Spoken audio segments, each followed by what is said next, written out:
Good morning, everybody. Welcome back to Cilinix Crypto. Hope you're all doing great. Hope you're having a good start of this weekend. Excuse me, it's still early for me.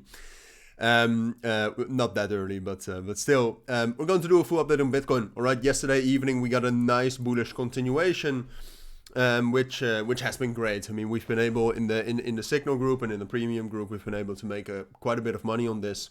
And I have conclusively turned bullish on Bitcoin for now, and that's for multiple reasons. I mean, if you just look at the nature of this move, whether like on the high time frame, on the higher time frames, I'm not fully convinced yet.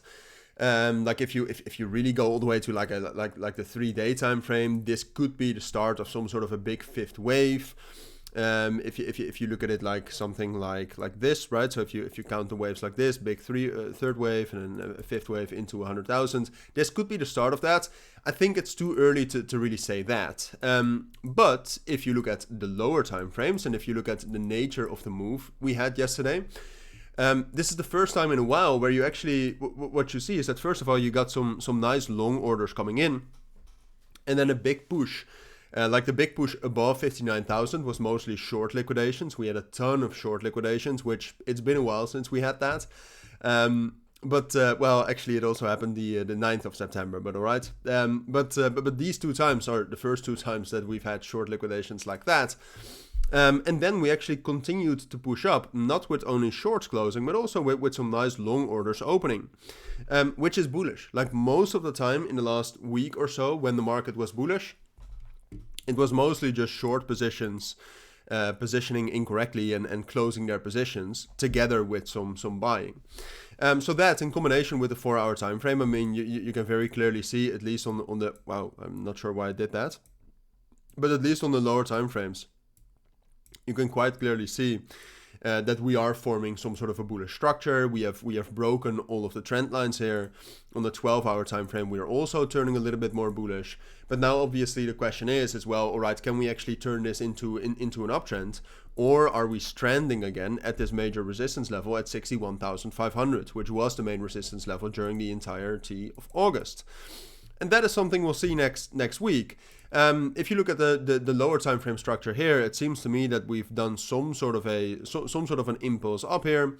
Maybe this is still the third wave, and we'll see some sort of some sort of a fifth wave into the 63s. That's a possibility because the third wave, if you draw the waves like this, is a little bit small compared to the fifth wave. So maybe we have to do that and do something and do something like this. But the big thing that's going on right now, which I think is even more important than finding some sort of a structure here, I think the structure very clearly is bullish, and only looking at the structure, I would expect something like this, maybe some sort of a pullback into 59,500, 58,700, that's the main support level here, and a bullish continuation after that into 62,000. That's the main resistance level, the main next resistance level. But the big thing that's going on right now, which is I think super bullish, is with the interest rate decision in mind, which is coming up next week on Wednesday, big event, you should know about that. What we see is that the dollar strength index has been very, very weak.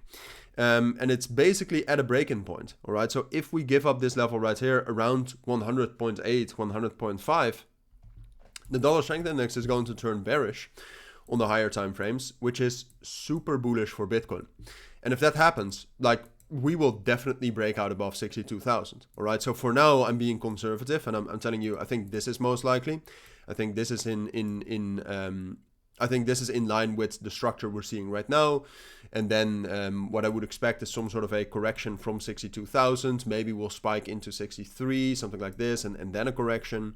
But I do expect a correction, especially in the weekend. And Monday is usually a bit of a volatile day. So I'd expect a correction. But if the dollar strength index breaks, like fundamentally, that's 100%, or well, not 100%, but that's very likely going to cause another big impulse. Oh, that's not an impulse, excuse me. But that's 100% going to cause another big impulse into levels around 70,000. And then we can start to try to break above that major range high right here.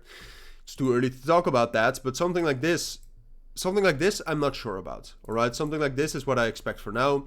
So I'll keep it at that. But I do think fundamentally there's some great things developing, and I will keep you updated on that, as I think you should be. But those are my thoughts for now. All right. So if you do have any questions, of course, let me know down in the comments.